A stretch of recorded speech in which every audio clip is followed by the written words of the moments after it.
coming up, risking her life to save the lives of others. To us, it's a smelly sock, but to this bloodhound, it's a clue. And carrying on a tradition with a real Dalmatian fire dog.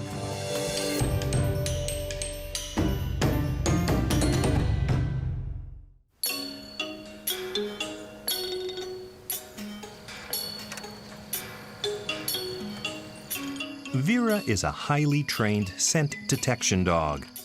Her job is to find landmines. The village of Nong Ya Keo in central Thailand is a farming community near the Cambodian border. Unfortunately, it's riddled with mines.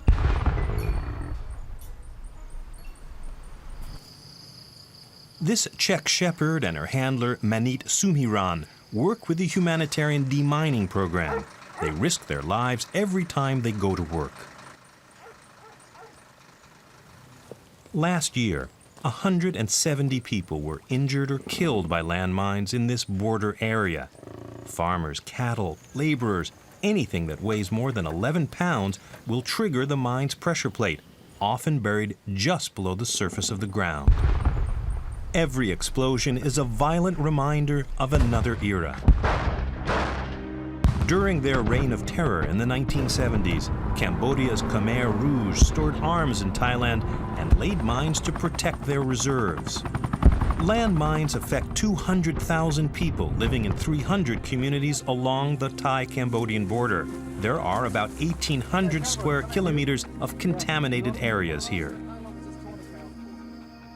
With her keen sense of smell, Vera is trained to detect minute quantities of decades-old vapor from mines and other explosives. In this training exercise, Vera has to locate an inactive mine.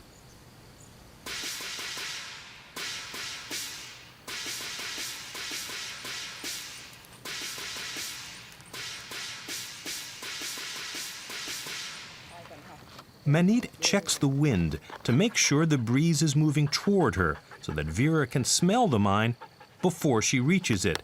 Failure to do so could kill her. Vera trains every week. No one knows where the next mine will be. Bullets, shrapnel, and other metallic debris in the ground prevent the use of metal detectors. Their scent makes Vera's job extremely challenging, but unlike a metal detector, she can detect mines when they're made of plastic. Vera locates the buried mine. She indicates her find by sitting next to it.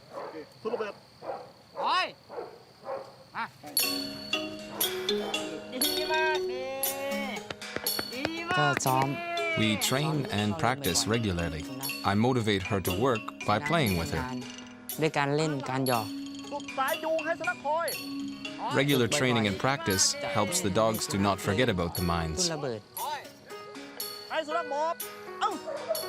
Every morning from 6 to 11, Vera and Manit go out to clear suspect areas. They work 14 days on, 7 days off.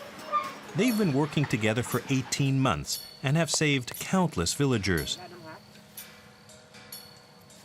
Unfortunately, Vera's work came too late for John Pantateo, who stepped on a mine in a rice field.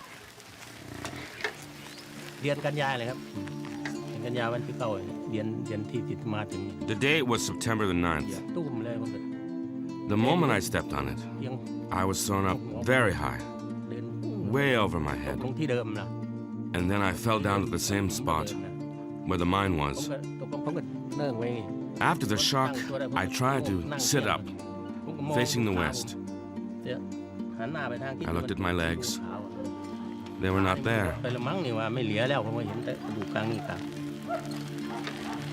The humanitarian demining dog teams have been working for 3 years in the Thailand-Cambodia border area. Vera won an award for being the very first dog to locate a landmine in the region. But her work has just begun. Thousands of mines litter the region.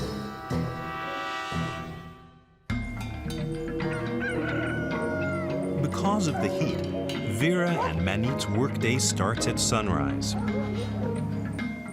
Today, the teams are clearing an area next to the ruins of an ancient Khmer temple.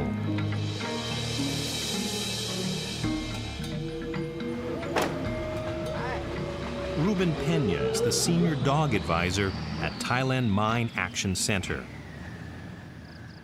We have no intel or knowledge on the location of the mines. So we take information from the villagers, we take records of history on where the last mine incidents were, then we set off a perimeter, we cordon that area, and we start area reduction. In this case, in this area, we've done about 500,000 square meters. The dogs themselves have found 33 mines. Mainly what we're doing is we're clearing every square meter, making sure there's no mines there before we turn it over to the villagers. Vera can check land 4 times faster than a human deminer. Over 400 dogs are being used for demining all over the world. Almost all of them are German, Malinois, or Czech shepherds. These breeds are renowned for their extremely sensitive noses and their work drive. This temple was built almost 1,000 years ago. This is a place for meditation and preaching. It is also a sacred place, which should be revered by the public, since it is very ancient.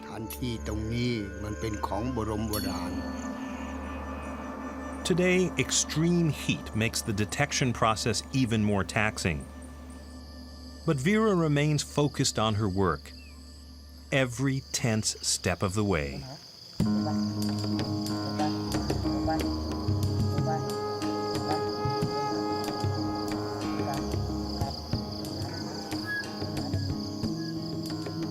Vera locates a mine.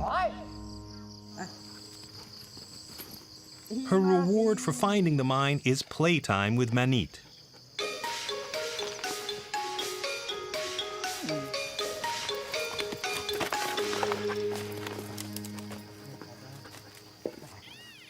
Human deminers remove the landmine so it can be destroyed in a safe area.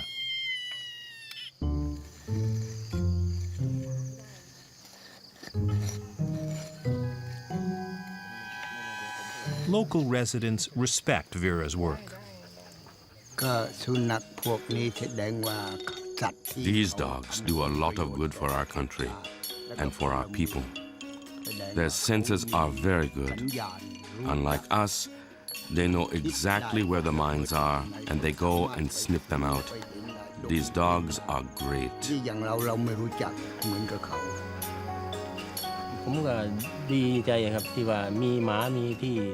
I'm glad there are teams of dogs and soldiers coming to help demine the land.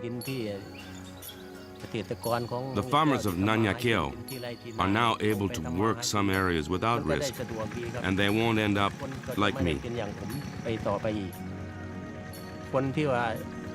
People here, our children and grandchildren, will not be losing their limbs. Life will be better.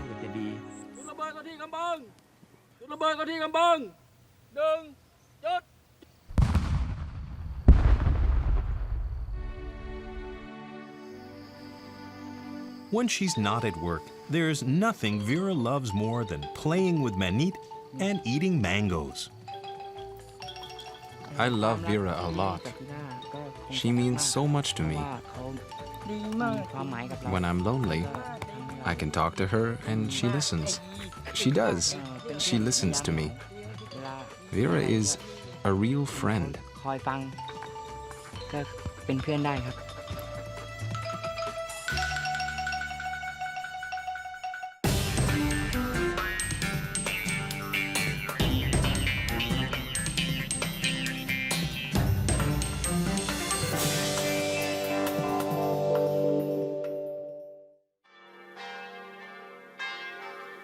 The Quebec village of Cap Saint-Ignace lies between the St. Lawrence River and the Appalachians. The fall hunting season helps keep the game populations in balance with nature and is strictly controlled.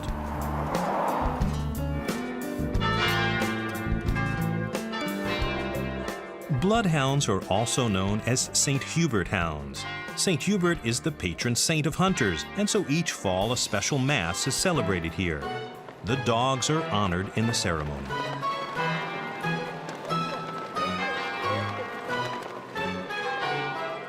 Joe Cowboy doesn't hunt for game. This bloodhound uses his uncanny scenting abilities to search for missing persons and the occasional lost hunter.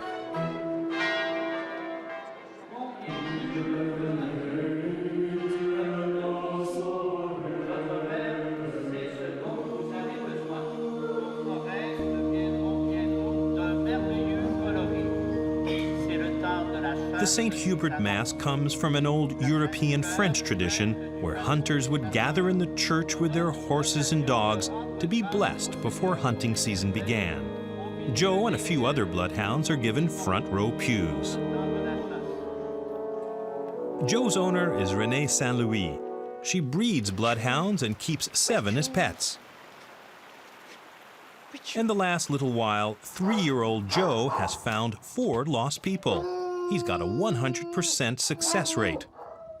Unfortunately, Joe has emotional scars from being sold to a police officer who mistreated him. The policeman I sold him to worked with German Shepherds. So I explained to him that bloodhounds don't work like German Shepherds. They don't keep their noses to the ground. They search the air for the scent. Okay, come here. Here. The policeman punished Joe every time he raised his head to sniff the air. When Renee found out, she took Joe back. It took her over a year to rebuild his confidence. Le Saint-Hubert, c'est un chien qui est très sensible. Bloodhounds are very sensitive dogs, and you have to be gentle with them. Je trouve ça dommage. I find it sad that someone has done this to my dog. But we hope that with a lot of love, he'll get over it.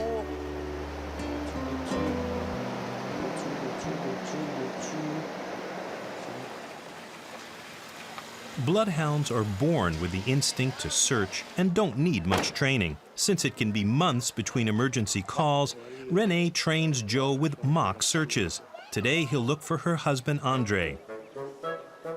Andre lays a trail. Then he hides out of sight. Joe sniffs one of Andre's socks so he knows who he's looking for. A tracking dog would follow Andre's footsteps, guided by the smell of bruised grass.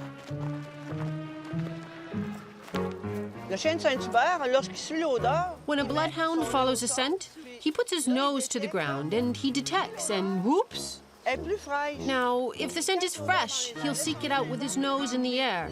He won't go over the same 56 footsteps left by the missing individual. He'll make a straight line for the strongest smell left by the individual we're looking for. Good boy! Yeah! Joe's rewarded with his favorite treat, a piece of camembert cheese.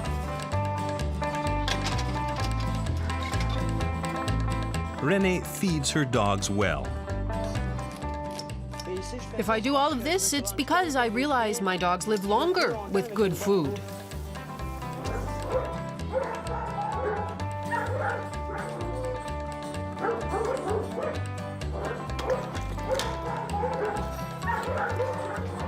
Now we're going to eat.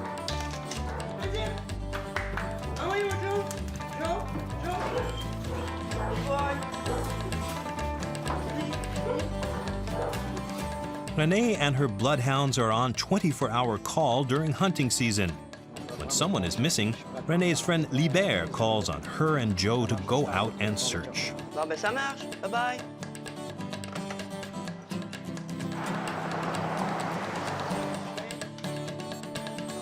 While most tracking breeds can work trails up to 8 hours old, an experienced bloodhound can pick out trails over 36 hours old. A hunter is lost in the woods. He was last seen a day and a half ago. His friends couldn't find him and are afraid he's injured or unconscious. Joe will try to pick up a trail from where the hunter was last seen. A t-shirt from his car gives Joe the lost man's scent. Good boy. Good. Good. Shoot. Shoot. Good.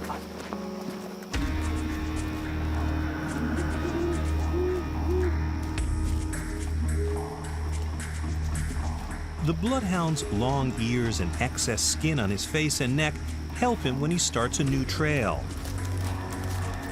When Joe puts his nose to the ground, the extra skin and his ears fall forward, forming a cone that concentrates the scent.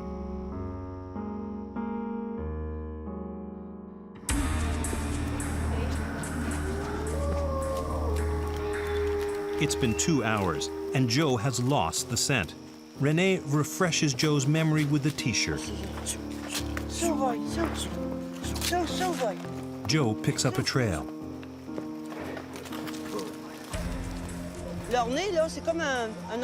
Their nose is like a computer. You give him a whiff of a missing person's clothes, and you can be just about sure he'll find them. That, right there, I think is the Bloodhound's greatest gift, saving lives. Bloodhounds don't always stay on an obvious track because wind will shift the scent. Joe barks in excitement. He's getting close.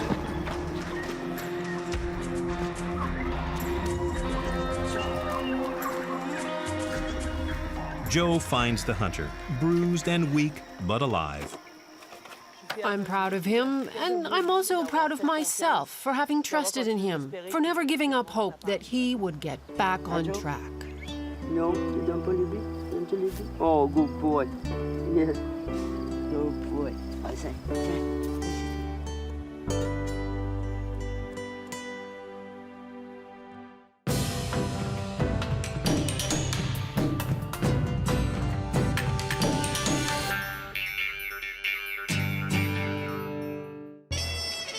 Chicago, Illinois, birthplace of the skyscraper.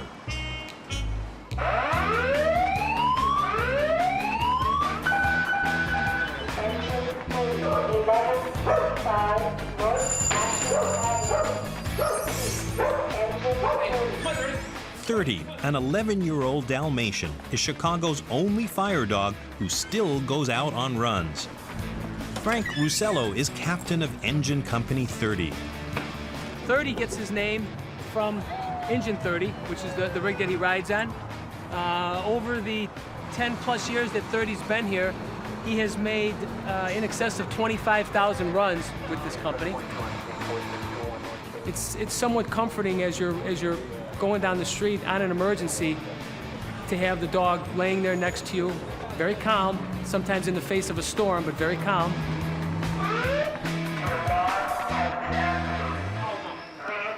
Fortunately, this is only a drill.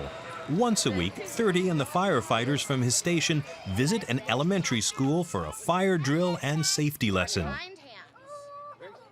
It's a chance for us to test the fire alarm systems at site as well as in our fire alarm office, and a chance for the principals to make sure that their emergency evacuation plan for the children is working well. If we could make it more interesting for the kids and maybe answer some questions that they might have about the dog, then maybe it makes them a little bit more receptive to accepting our fire safety message as well. Firefighter Scott Choate talks to the kids. Well, how many people have pets? How many people have dogs? We all love our dogs, right? We have a fire. Are we gonna run back in and get our pet? No. No, right? It happens a lot, and kids come back and they get hurt. We don't want that to happen. We don't go back in those dangerous situations. All we can hope for is that you teach the dog how to come out of that building too, correct? So if you don't have a plan on how to get out of your house in an emergency, that's something you need to talk over with Mom and Dad and get that worked out. Arthritis in his hips is starting to slow 30 down. An aspirin a day helps reduce the pain and inflammation, but it's not always easy to get the aspirin down. There you go. Come on, swallow it. There it is. Come on. Good boy. Come on over here. Come on. For firefighters, speed is a matter of life and death. The day 30 starts to slow them down, he'll be left behind. Before fire trucks were invented, firefighters rushed to fires in horse-drawn wagons. They needed a dog to help clear the way. Dalmatians were popular fire dogs because of their strength, speed, and their ability to calm the horses during a fire. Fire dogs would ride on the truck and guard the rig during fires. But today, the fire dog tradition is slowly dying out. As a goodwill ambassador who frequently meets the public, 30 needs to stay clean and presentable.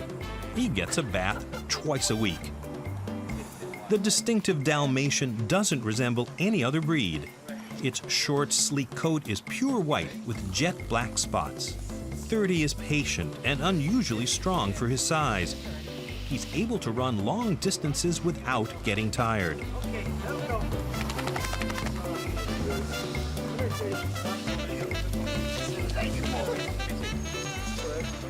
It doesn't happen often, but there are times when he's just not quite quick enough to go with us.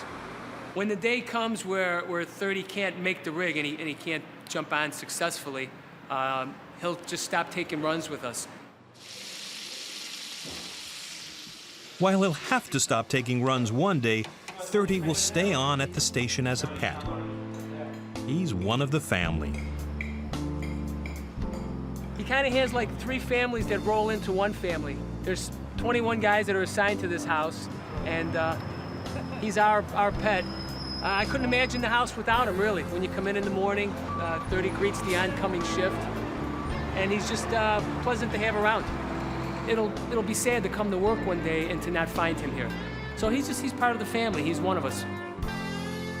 Even when he's gone, 30's memory will live on in this tribute book to Chicago's fire dogs. 30 may be getting on, but he still has fire in his belly.